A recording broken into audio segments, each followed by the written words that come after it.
रामचंद्र भगवान की जय। मेरे प्रभु राम हम सबके श्री राम के इस 101 संस्करण में आप सभी का हार्दिक अभिनंदन है, हार्दिक स्वागत है। प्रिय मित्रों, आप सबको ये रामचरितमानस बहुत ही सुंदर लग रहा है। इसको लाइक सब्सक्राइब करके बेल आइकॉन जरूर दबाएं और अधिक से अधिक इसको अपनी सोशल मीडिया में शेयर करें। यही आप सबके भगवान श्री रामचंद्र जी के श्री चरण कमलों में मंगलमय सेवा की बोली सब रामचंद्र भगवान की जय। अब यथागति यथा सामर्थ इस वाणी से जो बन पड़ेगा आप सबके श्री चरणों में इन्हीं दोहों और चौपाइयों का भावार्थ है। मित्रों, प्रसंग आप सभी जान ही रहे हैं कि भगवान शिव और माता पार्वती की मंगल में विवाह का पूरा प्रसंग चल रहा है। पिछले कई हफ्तों से लगातार यही प्रसंग चला आ रहा है। क्योंकि इस रामचरितमानस के संस्करण की एक विशेषता है कि हम एक दोहे से लेके एक दोहे के बीच की सभी चौपाइयों को लेते हैं और सिर्फ उतने में ही अपनी बात रखते हैं, हम उससे आगे और पीछे नहीं जाते। तो भगवान शिव का बारात हुआ है, इसके लिए भगवान शिव ने अपनी समाधि से बाहर आए हैं, जिसमें सहायक बने हैं कामदेव जी और माता पार्वती लंबे समय तक भगवान शिव को पाने के लिए एक तप तपस्या किया है और तब तपस्या पूरी हुई। आज वह मंगल क्षण उपस्थित हो गया है जहां भगवान शिव और माता पार्वती का पाणी ग्रहण संस्कार हो रहा है। आप पूर्व के संस्करण में सुना कि किस तरीके से भगवान शिव अपने गणों के साथ, सभी देवता अपने लोगों के साथ और मंगल बारात करके वहां पे पहुंच रहा है। भगवान शिव का स्वरूप, मंगलकारी स्वरूप पर देखने में चित्र विचित्र भयंकर सा जरूर लगता है, पर वह तो कल्याणकारी है। उस स्वरूप को देख के माता मैना के मन में थोड़ी देर के लिए शंका आ गई थी कि ऐसे कुरूप वर से कौन अपनी पुत्री का विवाह करेगा। पर जब नारद जी ने पूरी कथा को सुनाई कि ये तो सनातन एक दूसरे के हैं, पिछले जन्म में ये सती थी, अब ये पार्वती के रूप में है। जब पूरी कथा विस्तार से नारद जी ने सप्त ऋषियों को लेकर सुनाई तो माता मैना के मन में भी प्रबोध का जागरण हुआ और सभी जितनी भी और भी माताएं थी वहां पे सबका जागरण हुआ और हिमवान के भी हृदय के मन का जो शंका था वे जाता रहा और सभी लोग प्रसन्न हो गए। जब सब लोग प्रसन्न हो गए तो सबसे पहला जो काम था, पहले कर्तव्य था कहे तो कि बारातियों का उचित स्वागत करना। तो सभी बारातियों का उचित स्वागत किया गया, सबको बैठा के जेवनार पवाया गया, मतलब सबको अच्छा अच्छा खडरस व्यंजन, खडरस मतलब 6 रसों से युक्त व्यंजन जो है पवाया गया और सभी व्यंजन खा के बहुत ही आनंद हुए। जब सभी बारातियों का उचित स्वागत हो गया, सभी ने जेवनार को प्राप्त कर लिया अर्थात भोजन प्रसादी पा ली, तो उसके बाद अब लग्न पत्रिका सप्त ऋषियों ने हिमवान को लग्न पत्रिका सुनाई और उनसे निवेदन किया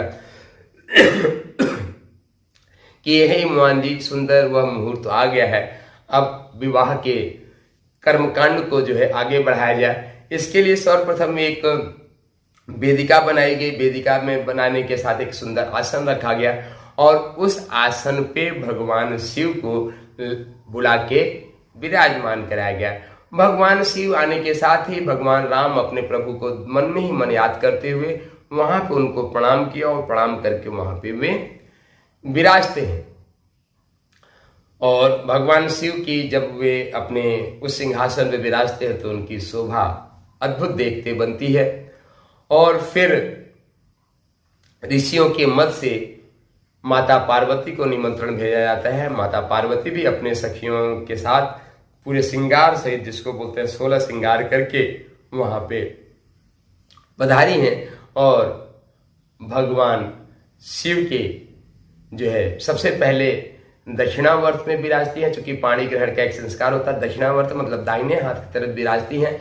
जब विवाह संस्कार आधा पूरा हो जाता है, हम 7 फेरे ले लेते हैं, तब जो है स्त्रियां मतलब जो है पति के मतलब जो है व्यक्ति के दक्षिण वर्त से वाम वर्त की तरफ में इधर आके विराजती हैं। यही सनातन परंपरा है। तो यहाँ भी अभी दक्षिणावर्त जो है माँ पार्वती विराजमान है।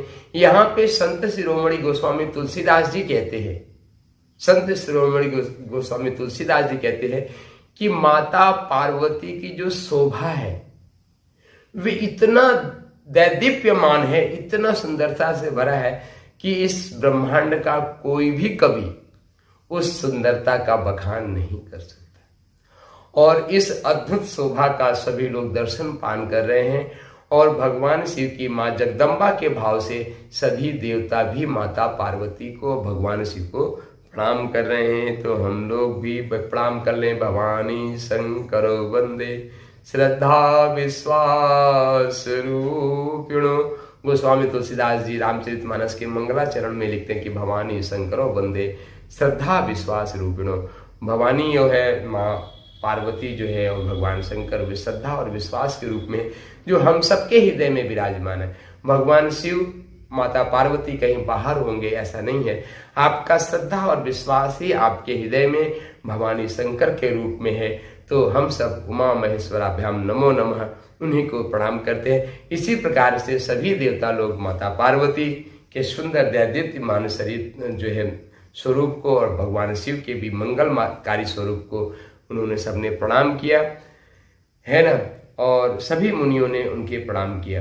पर यहाँ पे पुनः गोस्वामी तुलसीदास जी की अनंत कोटि मुख से यदि माता पार्वती की सुंदरता की व्याख्या की जाए तो मित्रों वह संभव नहीं। माता की सुंदरता का प्रयास यदि इस भारतीय सनातन संस्कृत में किसी ने करने का प्रयास किया है तो वह है कवियों के शिरोमणि कालिदास जी। कालिदास जी ने माता का वर्णन मेघदूतम में बहुत ही सुंदर किया है। आपको माता के सौंदर्य का वर्णन चाहिए तो आप वहाँ पे पढ़ें, है ना, कि क्या माता का लावण्य है, क्या माता का सुंदरता है, क्या उनकी छवि है ना। और यह वाणी तो प्रस्फुटित नहीं हो रही है माता के सौंदर्य का वर्णन करने के लिए। और मित्रों बस सौंदर्य का पान करके आप अपने मन को धन्य कर सकते हैं, अपने दिल को, अपने भाग्य को संवार सकते हैं। मैं तो इतना कहूँगा, है ना। छवि खानी माति भवानी गौनी मध्य मंडप शिव जहाँ अवलोक सकै नहीं सकच पद पर कमल मन मधु करा जाए। और जहाँ पे कमल मन रूपी जो कमल है, जो मधुमक्खी है, वे कमल से जाके जैसे चिपक जाता है उसी तरीके से ये मन भी है। यहाँ कहते हैं कि मुन अनुशासन गणपत है पूजय शंभु भगवान कोई सुन संशय करे जन सुर अनादि जिए जाए। यहाँ पे मुनियों का सप्तऋषि भी वहाँ पे विराजमान है और सभी मुनि विराजमान है। मुनियों का अनुशासन पाक के सबसे पहले भगवान श्री गणेश का पूजन किया गया है। भगवान की श्री गणेश ओम गणानां त्वा गणपति ग्वंघवामहे निधीनां त्वा निधिपति ग्वंघवामहे वसु मम। ओम स्वस्ति न इंद्रो वृद्धश्रवाः स्वस्ति नः पूषा विश्ववेदाः स्वस्ति नस्तारक्षो अरिष्टनेमि स्वस्ति नो बृहस्पतिर्दधातु। तो मित्रों हमने भी यहाँ पे भगवान श्री गणेश का और स्वस्ति वाचन पाठ करके हमने भी माता पार्वती और भगवान शिव का साथ में श्री गणेश भगवान का सिद्धि बुद्धि सहिता श्री मनगणाधिपतये नमो नमः उनका भी हमने पूजन किया। इस तरीके से देवताओं ने पूजन किया। यहाँ पे संत शिरोमणि गोस्वामी तुलसीदास जी कहते हैं कि हम सब एक सामान्य मानव हैं और सामान्य मानव की अपनी कुछ विशेषता होती है। तो यहाँ पे विनम्र प्रार्थना करते हैं संत शिरोमणि गोस्वामी जी कि जितने भी देवता हैं वे सारे अनादि हैं और कल्प कल्पांतर के भेद से हमको मन में शंका नहीं लानी चाहिए। क्यों? क्योंकि यहाँ तो भगवान माता पार्वती और शंकर का विवाह हो रहा है और गणेश जी चूंकि माता पार्वती और शंकर के ही पुत्र है और यहाँ पे तो उनकी पूजा पहले हो रही है। कैसे संभव? विवाह के पहले भगवान श्री गणेश कैसे पैदा हो गए? तो मित्रों ये सभी देवता अनादि हैं और यह परंपरा है और इसके तात्विक भेद कुछ अलग है। कभी हमारे मन में है विचार कि इन सभी देवताओं के तात्विक भेद को आपके सामने समझे। चूंकि भारतीय सनातन संस्कृति की अपनी एक किसी बात को समझाने का तरीका है कि मित्रों ये सभी देवता तात्विक है और आपके शरीर में ही विराजमान करते हैं। जैसे कि हमने कहा कि भवानी शंकरो बुद्धि श्रद्धा विश्वास। भवानी शंकर एक कैलाश में मूर्ति के रूप में बैठे हैं, वे हैं चेतना के रूप में हैं, पर हम सबके हृदय में भी भवानी शंकर श्रद्धा और विश्वास के रूप में बैठे हैं। यह हृदय कमल उन्हीं का वास स्थान है। इसलिए आप भगवान शिव को ध्यान करते हुए ओम शिव, यदि ओम शिव बोलते हैं तो आपके जीवन का कल्याण हो जाएगा। ओम शिव, हृदय पे भगवान शिव का ध्यान करते हुए, शिव कल्याण के कार्य है। ओम शिव आप बोलिए, आपके जीवन का कल्याण हो जाएगा। और मित्रों, शिव जब हृदय में जागृत होते हैं तो नाभि में जो सारा राक्षस बैठा हुआ है वह नाभि का सारा राक्षस बैठा सकता है। आप कहेंगे कि सारे राक्षस नाभि में ही रहते हैं, इसका कोई प्रमाण? तो मित्रों, प्रमाण यह है कि जब राम और रावण जी का युद्ध हो रहा था, भगवान रावण एक के बाद एक अपनी बाण छोड़ रहे थे। रावण का सर कट के जमीन पे गिरता और फिर सर आके लग जाता। भगवान राम भी कुछ देर के लिए विस्मित हो गए थे, पर विभीषण ने कहा कि भगवान ये ऐसे नहीं मरेगा, कैसे मरेगा? तब विभीषण ने कहा कि इसका जो अमृत है वह नाभि में है, आप नाभि में बाण मारिए तो ये मरेगा। तो भगवान ने 31 बाणों से मारा है और एक बाण नाभि में लगा है और 30 बाण 30 तत्वों को भेदा है और रावण का अपने स्वधाम भगवान ने भेज दिया। रावण को मारा नहीं है, रावण को भगवान ने अपने स्वधाम भेज दिया है, अपने गोलोक भेज दिया है ना? तो ये प्रमाण है कि नाभि में ही सभी राक्षसों का निवास है ना मित्रों? तो हम सब भी ओम शिव कह के अपने हृदय को जगाएं।